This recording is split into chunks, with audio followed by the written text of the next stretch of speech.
중동발 리스크의 9번째 유류세 인하 연장의 적신호. 세수 확보는 숙제라는 제목으로 서울일보 일면에 전하고 있습니다. 이란이 이스라엘 보복 공격을 감행하면서 국제 유가와 원달러 환율 상승에 대한 우려가 커지고 있는 가운데 정부는 유류세 인하 카드를 꺼내드렸습니다. 한번 자세히 보겠습니다. 2021년 11월 유류세 인하를 결정한 이후 이번이 9번째로 재연장한 셈인데요. 국제 유가와 환율 상승은 원재료 운송비 증가로 이어지고, 이는 석유 가격은 물론이고 수입 물자를 끌어올릴 수 있는 원인이 될 수 있다고 전하고 있습니다. 아마도 선제적인 조치를 통해 국내 물가 상승을 최대한 억제하려는 의도가 아닌가 하는 생각이 듭니다. 정부는 15일 정부 서울청사에서 최상목 경제부총리의 주재로 비상경제장관회의를 열고 중동 지역 긴장 고조에 따른 동향 점검과 대응하는 방향의 일환으로 유류세 인하를 공식화했다고 전하고 있습니다. 이렇게 해서 정부는 4월 말까지 예정된 유류세 인하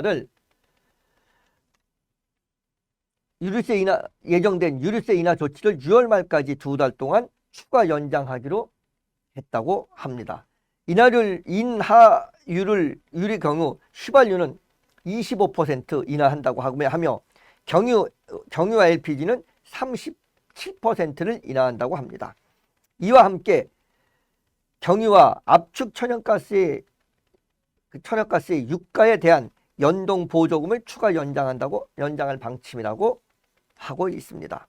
정부의 이번 정치는 민생 부담을 최우선으로 고려한 행보로 볼 수 있는데요.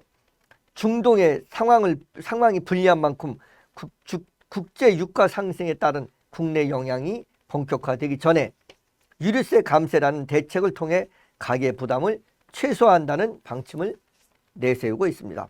금융투자업계 안팎에서는 중동 정세 불안으로 인해 국제 유가와 원달러 환율이 앞으로 치솟을 수 있는 전망을 내놓고 있는데, 이는 한국 경제에 큰 불안 요소로 작용될 것이라고도 전하고 있습니다. 현재 시각으로 지난 12일 뉴욕 상업거래소에서 5월 인도분 서부 텍사스유의 가격은 전날보다 0.64센트 오른 85.66달러로 거래를 마쳤다고 합니다. 영국 런던의 선물 시장에서도 브렌드유 가격도 전날보다 0.71센트 오른 배럴당 90.45달러라고 하며 두바이유는 90.22달러 수준이라고 하고 있습니다. 브렌트유와 두바이유도 올 들어 하락세를 멈추고 계속 상승하고 있다고 전하고 있습니다. 증권가에선 이란이 이스라엘 보복 공격 이후 제5차 중동 전쟁이 터지는 게 아니냐는 위기감이 고조되고 있다며, 이미 배럴당 90달러 안팎의 국제 유가가 올해는 120에서 130달러 수준으로 치솟을 수 있다는 전망을 내놓기도 했습니다. 끝으로 원달러 환율의 경우에는 전날보다 6.6원 오른 1382원에서 출발했는데, 국제 유가 급등에 따른 인플레이션 우려로 인해서 미국의 중앙은행은 연방준비제도가 금리를 내리는 걸 미룰 수 있다고 해서, 지금 미국의 중앙은행에서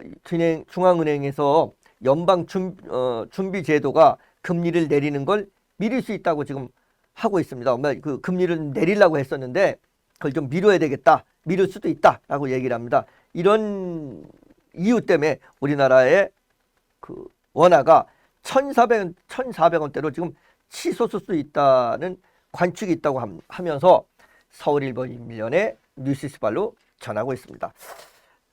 지난 일요일인가요? 아침 뉴스 특보를 보신 분들은 엄청 놀라셨을 겁니다. 이란이 이스라엘의 대사관 공격에 의해서 그 공습을 했습니다.